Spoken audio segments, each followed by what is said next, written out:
Aleluia. Boa noite, igreja. Cumprimento teu irmão, fala assim, dá um sorriso 9:15 para ele. Vou ensinar para você o que é um sorriso 9:15, de orelha a orelha, né? Olha para o teu irmão e fala, como é bom te ver aqui. Fala, Deus quer falar muito com você. Amém? Primeiramente eu quero dizer para o Bispo Kelso que é uma honra servir ele aqui na igreja. O Senhor constituiu e colocou ele como presidente da obra. Deus tem feito coisas grandes. Não é fácil daqui, né, pregar na igreja do pastor dele, no caso ele é meu pastor, e deixar o povo lá em Mogi para vir aqui no domingo à noite. Mas a gente entende que isso é um projeto de Deus, é um propósito de Deus, e eu estou muito feliz de estar aqui com os irmãos, de poder servir os irmãos aqui com aquilo que o Senhor tem feito na minha vida. O Senhor tem feito coisas tremendas lá em Mogi Guaçu, e a igreja tem crescido bastante, fora da normalidade, até às vezes eu comento com o Bispo Kelson e com outras pessoas lá. Algumas pessoas, por ver isso, né, alguns pastores, pessoas de longe, de perto, chegam em mim e falam assim, pastor, qual é o segredo? Qual é o segredo da igreja estar crescendo tanto assim? Eu falei, o segredo é que não tem segredo. Esse é o segredo, é buscar a Deus, é honrar a Deus, é semear na casa do Senhor, é servir aos irmãos com alegria, e o Senhor tem feito isso através da minha vida lá em Mogi, e ao momento que a gente vai crescendo, ao momento que a gente vai mais servindo ao reino de Deus. Eu tenho buscado isso, ser um servo de Deus, servindo em todo tempo, em todo momento, porque Davi, ele serviu a Deus na sua geração, serviu totalmente o propósito de Deus, e por isso que ele foi segundo o coração de Deus. E essa noite eu quero transferir um pouquinho daquilo que o Senhor tem feito na minha vida com a igreja aqui em Campinas. Amém? Feche seus olhos. Senhor Jesus, nós queremos te agradecer, nós queremos te louvar por tudo que o Senhor tem feito e por tudo que o Senhor ainda vai fazer aqui no nosso meio. Toca o nosso coração, abre o nosso coração. Tu és exaltado, Tu és o Senhor dos senhores, Tu és aquele que nós adoramos neste lugar. Espírito Santo de Deus, ministra todos os dons aqui essa noite, para que os milagres, a cura, as bênçãos do Senhor se manifestem em nossa vida. Nós estamos aqui, ó Deus, para poder receber de Ti. Usa a minha vida como canal do Senhor, para poder fazer a Tua vontade nesta noite, em nome de Jesus. Amém e amém. Graças a Deus. Nós precisamos aprender a honrar Jesus por aquilo que Ele é. Muitas vezes nós estamos na igreja apenas por aquilo que Ele pode fazer por nós, e Ele pode fazer todas as coisas, mas nós não estamos na igreja por aquilo que Ele pode promover em nosso favor. Nós estamos na igreja porque nós reconhecemos que quem Ele é, e Jesus é o Senhor da nossa vida. Jesus é aquele que derramou todo o seu sangue naquela cruz, para poder, daqui a alguns milhões de anos, ou quem sabe alguns anos, estarmos todos juntos na eternidade. E é por isso que nós estamos aqui. Nós estamos aqui para servir a esse Deus tão poderoso chamado Jesus Cristo. E João Batista, uma pessoa que conhecia muito, tanto é que Jesus fala uma coisa interessante aí a respeito dele, diz que nascido de mulher, não houve profeta tão grande quanto ele. Não houve. E aí nós vamos analisar a vida de João Batista, nós entendemos o porquê Jesus fez essa declaração somente a ele. Jesus está ali no momento do encontro, João Batista está batizando, e chega Jesus, e João Batista acaba batizando ele. Não, eu não posso te batizar. Não, você vai me batizar. Você vai me batizar. Eu não sou digno de desatar as alparcas, eu não sou digno de fazer isso. Mas Jesus acaba sendo batizado por João Batista. E uma coisa interessante, logo no nascimento de João Batista, quando ele está sendo gerado ainda no ventre da sua mãe, quando está sendo gerado, há um encontro de Maria e Isabel ali. E naquela época, para se cumprimentar, chegavam as duas mulheres, primeiro tocava a barriga uma na outra e depois abraçavam.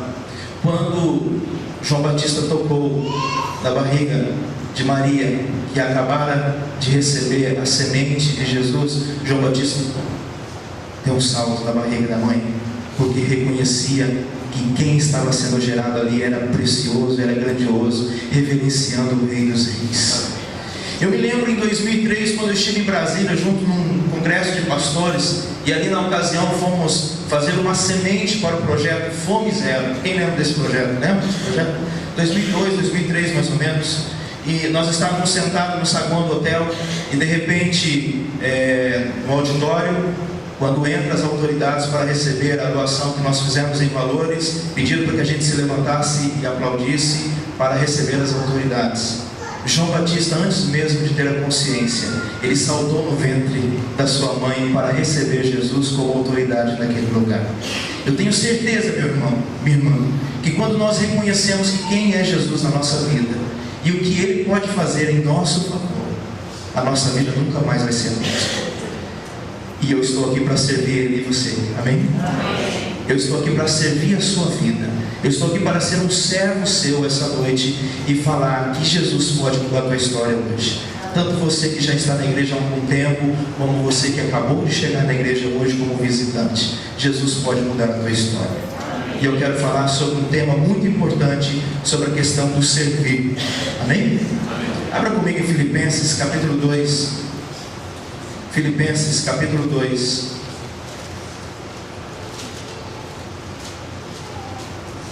Eu quero ler a parte B do versículo 3. Filipenses capítulo 2, parte B do versículo 3. Quem achou, diga glória a Deus. A palavra de Deus diz: cada um considere os outros superiores a si mesmo. Vou repetir: cada um considere os outros superiores a si mesmo. O apóstolo Paulo está escrevendo aqui que nós precisamos considerar o nosso irmão superior a nós mesmos. Nós temos uma facilidade de querer ser a última bolacha do pacote ou a última gota de água no deserto, né? Muitas vezes nós conquistamos algumas coisas, recebemos algumas bênçãos do Senhor, frequentamos alguns lugares e achamos que somos os tais. Na verdade nós não somos nada. Nós não somos nada. Nós somos apenas aqueles que são dependentes da graça de Deus. E o apóstolo Paulo está nos ensinando que nós devemos considerar a outra pessoa, esse irmão que está do seu lado. Olha para bem esse irmão que está do seu lado, olha bem nos olhos dele e fala assim: eu tenho que considerar você superior a mim. Irmãos, isso não é fácil. É fácil ou não? Não. É difícil. É difícil reconhecer a sua identidade e reconhecer a identidade do outro, saber que o outro é superior a você. A palavra grega que nós usamos aqui para superior é upererro, que significa elevado, superior em hierarquia, superior em autoridade, melhor que a si mesmo. Portanto, esse irmãozinho que está do seu lado, essa irmãzinha que está do seu lado, você tem que olhar para ele como melhor que você. O apóstolo Paulo diz isso, ele está dizendo: considere, há uma consideração, considere esse irmão, que ele seja melhor do que você. Pastor, mas eu tenho vários diplomas, mas eu tenho várias coisas que me classificam como tal. Não importa. O apóstolo está dizendo: considere o teu próximo melhor, mais elevado do que você mesmo. Isso vai trazer coisas grandiosas para a sua vida, quando nós entendemos que servir é melhor do que propriamente dito achar que somos os tais. Amém? Temos aqui uma história muito interessante de um centurião, e eu quero que você abra comigo lá em Mateus capítulo 8. Hoje nós vamos andar um pouquinho na palavra, e eu gosto de ler a palavra de Deus. Se tivesse uma frase para traduzir, eu sou um bibliólatra. Eu gosto de Bíblia, eu gosto de ler a palavra de Deus, eu gosto de comer a palavra de Deus, porque isso é importante para as nossas vidas. Mateus capítulo 8, verso 5 ao verso 10. Diz a palavra: e entrando Jesus em Cafarnaum, chegou junto dele um centurião, rogando-lhe, dizendo: Senhor, o meu criado jaz em casa paralítico e violentamente atormentado. E Jesus lhe disse: eu irei e lhe darei saúde. E o centurião respondendo disse: Senhor, não sou digno de que entres debaixo do meu telhado, mas diz somente uma palavra, e o meu criado sarará. Pois também eu sou homem debaixo de autoridade, e tenho soldados às minhas ordens, e digo a este: vai, e ele vai, a outro: vem, e ele vem, e ao meu criado: faz isto, e ele faz. E maravilhou-se Jesus ouvindo isso, e disse aos que o seguiam: em verdade vos digo, que nem mesmo em Israel encontrei tanta fé. Interessante que as duas vezes que Jesus elogia a fé de pessoas, as duas pessoas não são da igreja. A primeira é um soldado romano, é um centurião romano, é uma pessoa romana. O centurião aqui é uma pessoa romana, é uma pessoa que não era da fé, e Jesus elogia a fé deste homem. E a segunda é a mulher cananeia, que também não era da igreja, mas era uma mulher cananeia. E Jesus diz: eu nunca vi tanta fé, eu nunca encontrei tanta fé. Interessante que nós evangélicos achamos que muitas vezes nós somos aqueles que temos a fé grande, e às vezes Jesus está procurando pessoas lá fora, e lá ele encontra pessoas que têm mais fé do que nós, muitas vezes, que estamos frequentando as igrejas, muito mais. E Jesus se depara com ele, quando este homem leva o problema, e ele não está levando o seu problema, ele não está levando um problema seu, ele está levando um problema de um funcionário seu, de uma pessoa que trabalhava com ele, um homem que tinha compaixão pelos seus, um homem que amava os seus. E de repente ele leva os seus problemas, ou ele leva essa oração, faz uma petição a Jesus. Será que nós temos buscado a Deus para nós mesmos? Ou será que nós temos buscado a Deus pela nossa família? Irmãos, eu não quero ver a minha família, eu não quero ver a sua família vivendo numa situação terrível. Nós precisamos buscar pela nossa casa, nós precisamos buscar pelos nossos. Sabe por quê? Porque Jesus pode mudar a história dos nossos também. Jesus pode mudar a história dos nossos filhos, dos nossos pais, dos nossos avós, dos nossos tios, dos nossos amigos.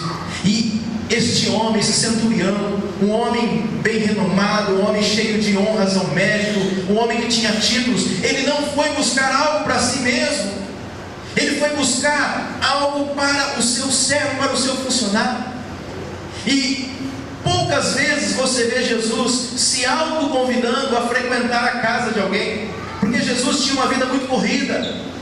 Jesus era uma pessoa que tinha uma popularidade muito grande, multidões seguiam Jesus naquela época, e de repente Jesus para e diz para aquele homem: eu quero ir na sua casa, eu quero ir até debaixo do seu telhado, eu quero estar com você, eu quero conhecer o que se passa lá dentro da sua casa. Quantos de nós aqui, se deparássemos com Jesus fisicamente, e Jesus falasse: olha, eu quero visitar a sua casa hoje, quantos aqui diriam: não, na minha casa não, Senhor? Mas eu garanto que todo mundo fala assim: Senhor Jesus, vai ser o maior prazer. Eu falo isso porque muitas vezes pessoas nos convidam a estar na sua casa, e às vezes querem que o pastor esteja lá. Não, eu quero que o pastor, quero que o bispo Kelso esteja lá, eu quero que o Kelso esteja na minha casa. É um prazer para quem recebe, e um prazer para quem vai, porque nós estamos entrando numa casa de uma pessoa que ama a nossa vida. Pelo menos nós entendemos isso. Agora, imagina Jesus aqui, se encontrando com o centurião e dizendo para ele: eu quero ir na sua casa, eu quero ir lá ver de perto o que está acontecendo com os seus projetos, com a sua família, eu quero ir lá. Diga para o irmão: Jesus é detalhista. Aleluia. Jesus é detalhista. Jesus sabe do que se passa em seu coração. Jesus sabe do que você está enfrentando na sua casa. Jesus sabe como estão os seus negócios. Jesus sabe. Jesus é detalhista. Eu quero ir lá, eu quero estar bem perto de você, eu quero estar com você. E este homem, cheio de honras ao mérito, de conquistas, porque ele cuidava de 100 soldados ou mais, ele diz: não, Senhor, não, Senhor, eu também sou autoridade, E quando eu digo a um funcionário meu, vai, ele vai. Quando eu digo para ele, vem, ele vem. Quando eu digo, faça isso, ele faz. Eu reconheço a autoridade, porque eu sou uma autoridade. Portanto, se o Senhor liberar uma palavra aqui, o Senhor não precisa entrar na minha casa, mas se o Senhor liberar uma palavra aqui, o meu criado será curado. Isso é considerar a autoridade do outro superior a si mesmo.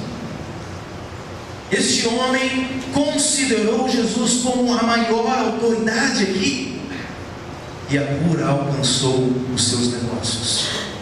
Eu quero declarar sobre a sua vida: se você entender quem é Jesus hoje, você vai ver que a sua vida nunca mais será a mesma a partir de hoje. Se você reconhecer que Ele é a autoridade suprema, soberana sobre a sua vida, sobre a minha vida, uma palavra dele apenas muda a nossa história e muda a nossa vida. Fala para o teu irmão: você conhece Jesus? Queridos, eu fico muito triste porque hoje em dia fizeram de Jesus um ídolo. Você sabia disso? Que tem pessoas na igreja que criaram Jesus como um ídolo. O próprio Jesus disse isso: quantas pessoas me chamam de Senhor e Senhor, mas não fazem o que eu mando. Tem pessoas que, mística, acabaram colocando Jesus como mais um ídolo na sua vida, e tem Jesus apenas como ídolo, não tem Jesus como Senhor. Não tem Jesus como Senhor. E nós precisamos entender que Jesus Cristo reina. Ele está vivo, Ele está sentado à direita de Deus Pai Todo-Poderoso. Ele está aqui nesse momento porque Ele é onipresente, Ele é onisciente, Ele é onipotente. Ele está aqui no nosso meio. E Ele pode tocar, Ele pode liberar uma palavra sobre a sua vida, e a sua vida nunca mais será a mesma. Quantos de nós entramos aqui essa noite com aquela expectativa de que Deus vai fazer algo em nossa vida hoje? Será que você entrou com essa expectativa? Será que você veio ao culto com aquela expectativa, com aquele desejo de que Jesus está aqui? Pastor, como o senhor crê que Jesus está aqui? Por três coisas. Primeiro, Ele habita no meio dos louvores, e nós acabamos de elogiar Ele por tudo que Ele faz e por tudo que Ele é. Segundo, Ele disse que estaria conosco até a consumação dos séculos, e os séculos não se consumou ainda, portanto Ele está aqui. E a terceira opção é que aonde estiver dois ou mais reunidos no nome dEle, Ele estaria presente. Ele está aqui neste lugar. Ele está aqui neste lugar. E quantos de nós saímos das nossas casas hoje para chegar até aqui, a este local de adoração, e ter a expectativa de que não vamos sair do mesmo jeito que entramos, vamos sair daqui diferente, porque nós não consideramos como mais um culto, mas como o culto da virada. Qual é a expectativa do seu coração? Eu preciso ir hoje porque eu não fui assim. Quantos de nós dissemos isso já? Eu vou hoje porque eu perdi a quarta, eu perdi os outros cultos, então se eu não for, isso porque Elza vai ficar chateado comigo. Não, eu estou aqui porque Jesus está aqui. E meu querido, minha querida, aonde Jesus está, as pessoas não ficam mais como eram antes. Portanto, você não vai ser como você era antes. Hoje haverá uma transformação sobre a sua vida, sobre a sua família, sobre os seus negócios. Será que você consegue considerar Jesus como superior a si mesmo? Será que você consegue reconhecer essa autoridade que foi dada a Ele? A palavra de Deus nos diz que Deus o exaltou soberanamente e lhe deu um nome que é acima de todo nome, no céu, na terra e debaixo da terra, para que ao nome de Jesus todo joelho se dobre, para que toda língua confesse que Ele é o Senhor. Esse é o Jesus que eu e você servimos. Um Jesus que foi exaltado, que o seu nome foi exaltado. Agora preste bem atenção: o nome de Jesus está acima de qualquer nome que se nomeia na terra, no céu e debaixo da terra. Diga para o teu irmão: o teu problema tem algum nome? Pergunta se o problema que você está enfrentando tem algum nome. Tem algum nome? Ei, o nome de Jesus está sobre. O nome de Jesus é poderoso. O nome de Jesus é sobre todos. O nome de Jesus pode fazer coisas grandiosas. Qual a enfermidade que o médico diz que não tem mais jeito? Qual é o exame que você fez e diz: olha, não tem jeito? O nome de Jesus é sobre este nome. Agora, por que não acontece? Porque nós não entendemos que Jesus está aqui. Nós apenas compreendemos que Jesus é um mito. Quantos de nós temos Jesus como um mito, como aquele ídolo? Não, eu vou na igreja porque... Não, meu irmão, Jesus está vivo. Jesus está vivo. Você quer ver Jesus tocar em você? Quem quer ser tocado por Jesus aqui? Toca no ombro do teu irmão que está ao seu lado. Jesus acabou de tocar em você. Pastor, como assim? A palavra de Deus diz que não sou eu quem vivo, mas Cristo vive em mim. E se Cristo vive em mim, o meu toque é o toque de Cristo, é o toque de Jesus sobre a sua vida e sobre a sua família. Aleluia, aleluia. Será que você e eu podemos entender isso? Que Jesus pode mudar a tua história aqui essa noite. Que Jesus pode fazer algo sobrenatural, e não é amanhã, é agora. Aleluia. É agora. Reconhecer que Ele está aqui no nosso meio. Eu quero que você abra comigo em Marcos capítulo 9, por favor. Marcos capítulo 9, versículo 31 até o versículo 35. Marcos 9, verso 31 ao 35, diz assim: porque ensinava os seus discípulos e lhes dizia: o Filho do Homem será entregue nas mãos dos homens, e matá-lo-ão, e morto ele ressuscitará ao terceiro dia. Mas eles não entendiam esta palavra, e receavam interrogá-lo. E chegou a Cafarnaum, e entrando em casa perguntou-lhes: que estáveis vós discutindo pelo caminho? Mas eles calaram-se, porque pelo caminho tinha disputado entre si qual era o maior. E ele, se assentando, se chamou os 12 e disse-lhes: se alguém quiser ser o primeiro, será o último de todos e o servo de todos. Jesus estava falando uma palavra muito importante. Jesus estava ensinando os seus discípulos sobre a sua morte, dizendo: olha, eu vou morrer, porque convém que eu morra, mas fique tranquilo que ao terceiro dia eu vou ressuscitar. Jesus está falando de algo sério, mas a Bíblia fala que os seus discípulos não entendiam a sua palavra. Eu não consigo imaginar isso. Os discípulos caminhando com Jesus, andando com Jesus, e eles não entendendo a palavra. Sabe por quê? Porque Deus, Ele escondeu as coisas do mundo, mas Ele revelou aos seus pequeninos. E pequenino significa uma criança que está disposta a servir no reino de Deus, não uma criança que quer ser maior do que a outra. Quando Jesus disse isso, no coração de alguns começou a fermentar: poxa, ele vai morrer? Quem vai ser o sucessor? Ele vai morrer. Ele acabou de dizer para nós aqui que ele vai morrer. Então, se ele nos escolheu, um de nós tem que ser o sucessor dele. Eles estavam querendo posição. Eles pensaram em posição. Eles não pensaram que Jesus ressuscitaria no terceiro dia, mas eles pensaram em suceder. Quantos de nós estamos na casa de Deus e às vezes nós brigamos por coisas bobas, por coisas que não tem nada a ver? Queridos, nós precisamos entender que o Filho de Deus tem algo para fazer sobre as nossas vidas nesses dias, muito mais do que uma posição.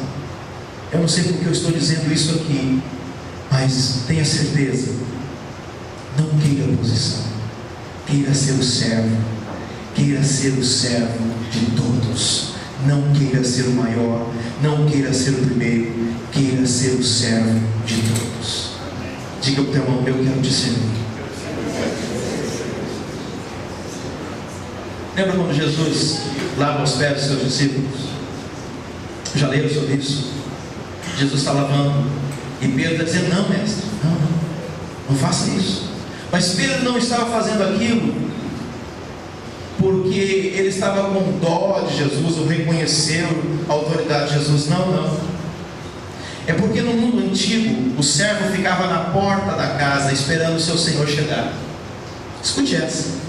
O servo ficava na porta esperando o seu senhor chegar. E quando o senhor chegava, este servo lavava os seus pés logo na entrada da sua porta e lavava suas mãos para que o senhor dele entrasse dentro da casa. Quando Jesus se colocou como um servo, lavando o pé de todos, Pedro falou: não existe o servo do servo, porque o servo era a profissão mais baixa da época. Ser servo naquela época, não existia uma função inferior a servo, era a única função, era a última função. E Jesus se colocou como última função para lavar o pé dos seus discípulos. E Pedro falou: não, eu não quero ser o braço do servo, eu não quero ser o braço direito do servo, porque não existia outra posição para ele. Muitas vezes nós queremos galgar lugares, posições que o Senhor não nos chamou, que o Senhor não nos colocou. Mas essa noite o Espírito Santo diz: se você quiser reinar, você tem que servir, porque quem não serve não reina. Fala ao teu irmão: quer reinar, meu irmão? Olha para ele, chacoalha ele e fala assim: quer reinar, meu irmão? Você quer reinar, meu irmão? Quem quer reinar na saúde? Quem quer reinar nas finanças? Quem quer reinar no mundo espiritual? Quem quer fazer com que os demônios corram da sua presença? Então sirva! Sirva! Se coloque como servo, se coloque como uma pessoa para considerar o outro superior a você. Aleluia! Quando nós fizermos isso, Satanás ele vai dizer: encontramos um semelhante a Jesus.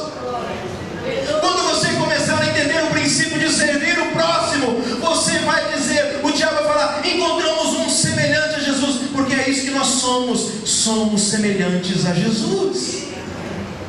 Pelo menos é o que nós entendemos que somos. E estes discípulos queriam posição, galgar posição, queriam ter sucessão, queriam alcançar algo. Lá na igreja onde nós estamos presidindo hoje, às vezes eu brinco que os meus discípulos, a maioria são mais velhos do que eu, bispo. Tem uns que até dizem que parece meu pai. O bispo Kelso conhece o Laércio. Ele diz: olha, eu sirvo para ser seu pai, né? Eu tenho 35 anos de idade e eu tenho discípulos hoje com 50, com 60 anos lá. Então eu falei: olha, se vocês quiserem ser sucessor, Deus vai ter que me arrebatar antes, porque pela cronologia vai demorar bastante até cumprir todo o projeto de Deus. Agora, nós não temos que nos preocupar. Nós não temos que nos preocupar quem vai assumir. Eu fico tão feliz quando eu posso sair domingo da igreja e ver a igreja funcionando e ter pessoas lá servindo lá, a obra continuando. Isso é maravilhoso, poder servir aos irmãos aqui em Campinas hoje. E a igreja funcionando lá em Mogi, porque a igreja não é nossa. A igreja não é nossa, a igreja é do Senhor Jesus. Mas o Senhor levantou para formarmos líderes, assim como Jesus fez. Mas líderes que não querem ser o primeiro, líderes que querem ser o fim. Quer alcançar êxito? Aprenda a ser amigo. Quer estar nos melhores lugares? Aprenda a servir. Quando falaram do projeto aqui, isso que Kelso sabe, que nós que compramos um terreno lá, estamos pagando. Não é fácil, interior de São Paulo, né? Campinas é uma cidade próspera, uma cidade mais próxima de Mogi Guaçu, e nós compramos um terreno lá. Mas o Espírito Santo falou comigo: eu quero que você sirva esse projeto. Eu quero que você sirva esse projeto. Eu não quero que você sirva o seu projeto, eu quero que você sirva o projeto dele. Falou fortemente comigo. Por isso eu estou servindo. E eu quero servir e poder servir mais, porque é maravilhoso poder servir o projeto de Deus. É maravilhoso poder servir aquilo que o Senhor Jesus tem feito. Agora, recentemente, acabamos de criar um projeto na igreja chamado Portas ao Vento. Fomos em São Paulo sem ter dinheiro. E quando o projeto é de Deus, Deus levanta recursos, irmãos. A gente não faz nada com planejamento assim às vezes. Olha, não tem dinheiro, mas Deus confirmou. Então se Ele confirmou, Ele vai dar o recurso. nós lançamos na igreja um projeto de dar aula de música gratuita para as crianças, não apenas da igreja, mas lá de fora. Isso é um trabalho, às vezes, do município. Só que a cultura do município está falida. Eles não liberam verbas para poder fazer. Então nós vamos servir a nossa comunidade. Fomos lá em São Paulo, compramos 15 instrumentos e começamos a dar aula gratuitamente para as crianças. Vai começar agora. Vocês não têm noção do que isso causou na cidade. As pessoas, os vereadores, empresários da cidade querem contribuir com o projeto da igreja, porque viu que a igreja está servindo a comunidade. Às vezes nós queremos fazer algo para nós, e não. O segredo é fazer, se há segredo, o segredo é servir ao próximo. E eu quero que você abra comigo em Atos capítulo 13, por favor. Atos capítulo 13, verso 36 diz assim. Atos 13, 36 diz assim: porque na verdade, tendo Davi no seu tempo, diga para o irmão, hoje é o seu tempo, meu irmão. Diga para o irmão, hoje é o seu tempo, meu irmão. Porque na verdade, tendo Davi no seu tempo servido conforme a vontade de Deus, dormiu e foi posto junto de seus pais e viu a corrupção. Davi no seu tempo serviu o propósito de Deus. E você e eu, o que temos feito no nosso tempo? O tempo tem passado, o tempo é curto, estamos aqui com breve espaço de tempo. Mas se nós entendermos que no nosso tempo nós devemos servir o propósito de Deus, eu quero dizer uma coisa para você: você será como Davi. Você será como um rei que teve sucesso. Você será como um rei que conquistou e que até hoje a nação lembra dele, porque ele serviu o propósito de Deus. Sabe qual é o propósito de Deus nos dias de hoje? Ampliar a tenda para salvar famílias e vidas que estão perdidas. Amém. Aleluia. Aleluia. Às vezes nós nos acomodamos, às vezes nós nos acostumamos. Eu estou numa tenda de 1.000 metros quadrados, para você ter uma ideia. Muita gente dizia assim: pastor, está tão confortável aqui, nós vamos para uma tenda. Eu falei: eu não quero saber de conforto, o conforto vai vir depois, é consequência, mas eu quero saber de almas. Eu quero ganhar almas. Eu quero ampliar o meu projeto. Eu quero ampliar a tenda, eu quero ganhar almas. Mesmo que o conforto não venha hoje, mas ele vai vir depois. Porque eu estou servindo o projeto de Deus. Estou servindo o propósito de Deus. E o propósito de Deus é vidas. Fala para o teu irmão, o propósito de Deus é vidas. Não precisa levantar sua mão e responder para mim: mas quantas pessoas você ganhou para Jesus esse ano? Ou melhor, quantas pessoas você ganhou para Jesus em um ano? Ou melhor ainda, quantas pessoas você ganhou para Jesus em 5 anos? Será que você tem servido o propósito de Deus? E o propósito de Deus é vida. O propósito de Deus é vidas sedentas no altar de Deus, sendo libertas do pecado, sendo libertas do inferno. O inferno não foi feito para mim e para você. O inferno não foi feito para os homens. O inferno foi feito para o diabo e os seus demônios. Portanto, eu e você temos hoje a incumbência de fazer com que a vida dessas pessoas sirvam ao propósito de Deus. Amém, amado?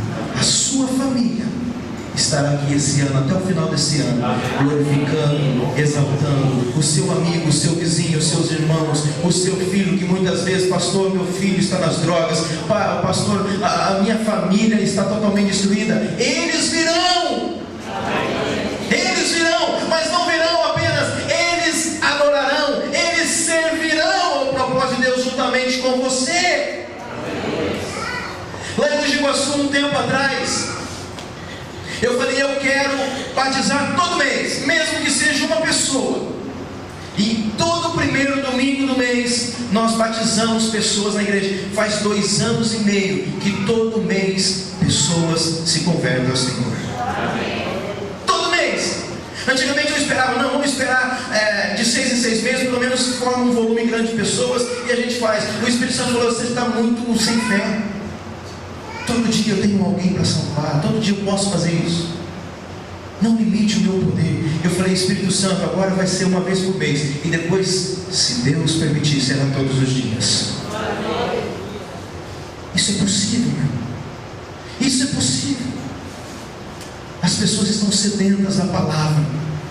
As pessoas estão com fome do pão da vida. E você tem a água da vida, você tem o pão da vida com você.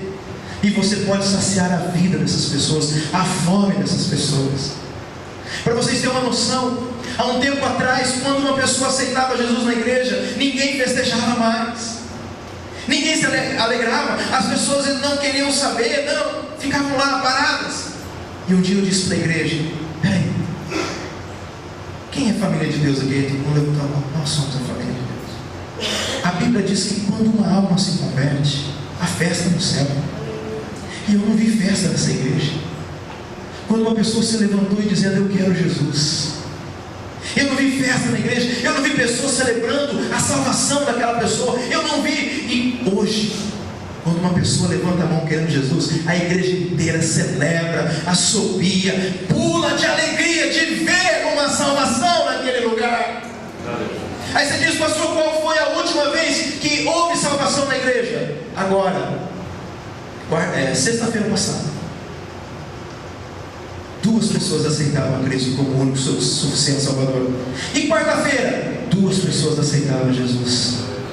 Tem sido assim constantemente. E a igreja se alegrando com a salvação. Fala, teu irmão, você faz parte da família de Deus. E a família de Deus se alegra com Deus. Aleluia. Aleluia. Será que você pode entender que nós estamos aqui servindo o projeto de Deus, servindo o propósito de Deus? Essa noite Deus pode mudar a tua história. Não seja uma pessoa egoísta, querendo só para você. Deus pode te colocar em lugares altos, e vai fazer, porque haverá diferença para aquele que serve e daquele que não serve. Deus vai te exaltar, desde que você se comprometa com o projeto dele. Desde que você entenda que o projeto de Deus é agora, que o tempo de Deus não é amanhã, o tempo de Deus é agora. Eu vim de Mogi Guaçu apenas para liberar uma palavra para você essa noite. Sirva o propósito de Deus, sirva o projeto de Deus, sirva. Haviam 12 tribos, uma tribo era separada para o templo, e as outras 11 tribos eram pessoas que trabalhavam fora do templo. Talvez Deus não te chamou para dentro do templo. Isso não significa que Deus não quer te usar. Deus vai te usar na tua profissão, porque a igreja não é o fim, a igreja é o meio. A igreja pega o homem caído, restaura o homem através da vida da igreja e devolve a sociedade restaurada para reinar. Esse é o propósito da igreja. Talvez Deus não pode te usar no louvor, na música, na arte, como obreiro, como pastor, mas Deus quer te usar na profissão que você tem. Deus quer te usar como empresário, Deus quer te usar como vendedor, Deus quer te usar como uma faxineira, Deus quer te usar na profissão que você tem, Deus quer te usar com livros, Deus quer te usar da maneira que Ele queira, e Ele vai te usar. Basta você abrir o teu coração e dizer, eu quero servir o propósito de Deus na minha geração, e você será reconhecido por Deus. Aleluia. Aleluia. Fala para o teu irmão, siga o projeto de Deus. Para fechar, eu quero dizer para você, lembra quando Melquisedeque chega e ele abençoa Abraão? Lembra disso? Melquisedeque chega e ele abençoa Abraão. Se você não sabe, o livro de Gênesis, ele não é 100% literal, ele é profético também, assim como o livro de Apocalipse, porque o livro de Gênesis também teve uma visão e Moisés escreveu. Então ele não é 100% literal, ele é profético também. Ele também é profético. Preste bem atenção. Melquisedeque chega lá e o que ele oferece para Abraão? O pão e o vinho. E depois Abraão dizima. E depois Abraão dá o dízimo de tudo. Nós temos ali um encontro do projeto de Deus. Nós temos ali um encontro do propósito de Deus com os filhos de Abraão. O que isso significa hoje, pastor? Melquisedeque não representa Jesus. Melquisedeque representa o reino de Deus que entregou Jesus. Porque na mão de Melquisedeque estava o vinho, estava o pão, estava Jesus. O reino de Deus veio. Se você abrir em Hebreus capítulo 7, você vai ver que esse Melquisedeque, ele não teve pai, ele não teve mãe, ele não teve genealogia, ele não teve início de dia, nem princípio de, nem vai ter fim de dias, mas era de paz, era de justiça, era um rei de paz, um rei de justiça, e era semelhante ao Filho do Altíssimo, ao Deus Altíssimo, semelhante ao Filho de Deus, semelhante. Se era semelhante, então não era o Filho de Deus. Então quem representa Melquisedeque? A Bíblia diz que o reino de Deus não é comida e nem bebida, mas é justiça, é paz e alegria no Espírito Santo. Então o reino de Deus chega até Abraão naquela ocasião, o pai da fé, e ele entrega Jesus. Ele entrega Jesus. E quando Abraão reconhece isso, Abraão, ele entrega o seu recurso para o projeto de Deus. O Antigo Testamento, ele é a sombra do que aconteceria, ele é o prenúncio do que aconteceria. Hoje, o reino de Deus entregou de fato o pão e o vinho que chama-se Jesus Cristo. Eu e você, que somos filhos de Abraão, que entendemos isso, assim como o nosso pai entendeu, os nossos recursos são para servir o projeto de Deus, nesse tempo e nesse momento. E tem muita gente sendo governada por Mamon. Fala para o teu irmão, quem é o teu Senhor? Quem é o teu Senhor? Eu não dizimo porque eu tenho medo de ser amaldiçoado. A maldição foi quebrada na cruz. Eu dizimo porque eu entendo o projeto de Deus, porque eu entendo o propósito de Deus. Se Abraão, meu pai, viveu isso pós-tempo, lá atrás, ele entendeu isso. Hoje eu entendo de fato, porque o fato já se consumou e já aconteceu. Aleluia, aleluia. Para fechar, se eu, Kelso, os pastores aqui, dizermos para vocês, queridos, o Espírito Santo falou conosco que haverá uma conferência mundial nos Estados Unidos, e o Espírito Santo vai estar lá. Você iria, sim ou não? Pastor, não tem dinheiro. Eu falo, vai ficar em torno de uns $10 mil, mais ou menos, essa viagem. Não, eu não vou. Por que você não vai? Porque eu não tenho dinheiro.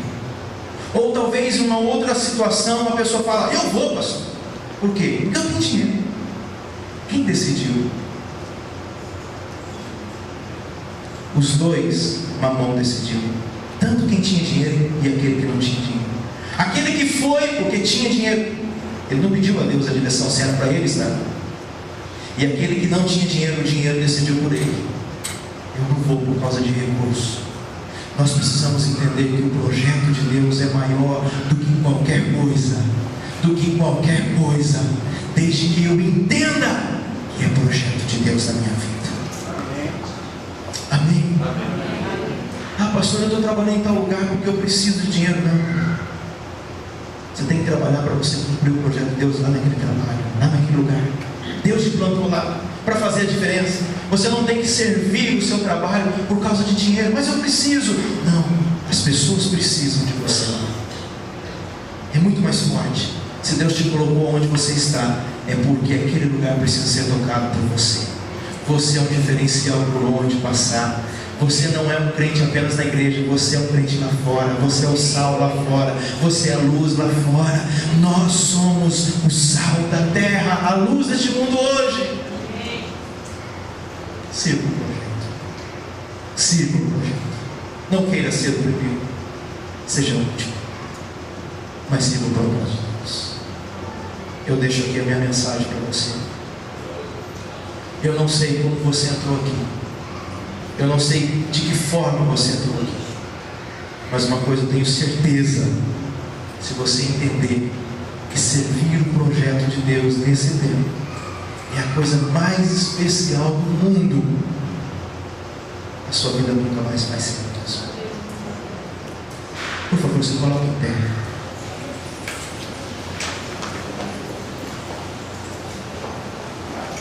Apenas escute Apocalipse 4, 10 e 11. Apenas escute.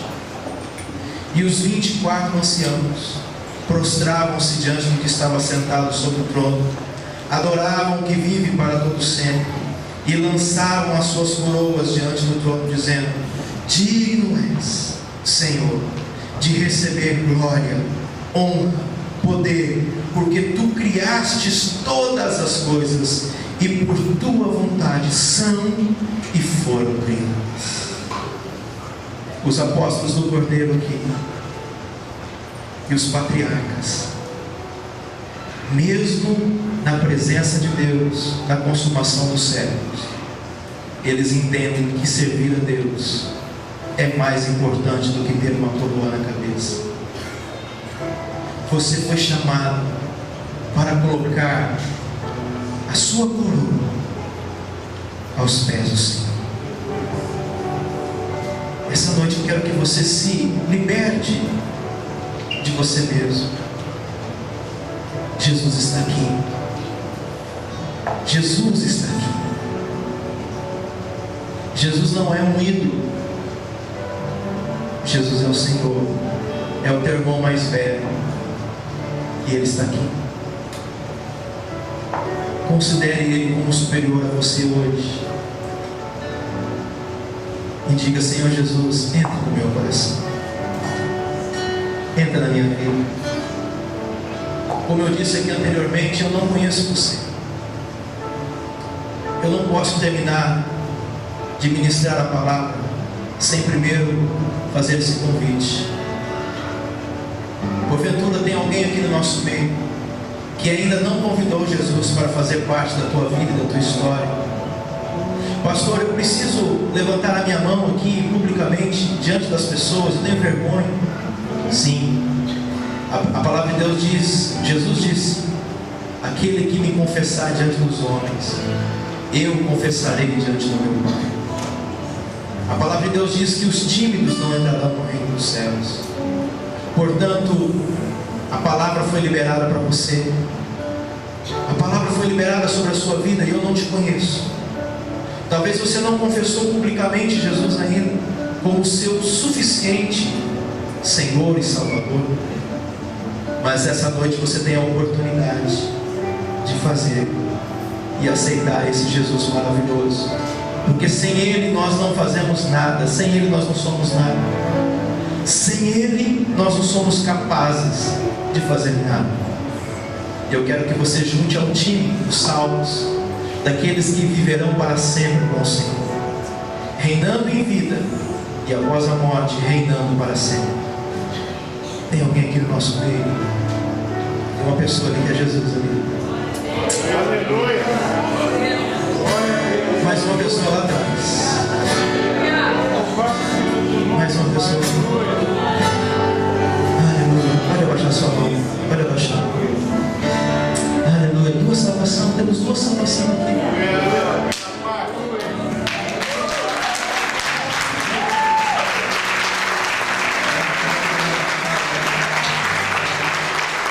Mais alguém? Pastor, eu quero Jesus. Eu quero viver com Ele a partir de hoje eu quero construir uma nova história.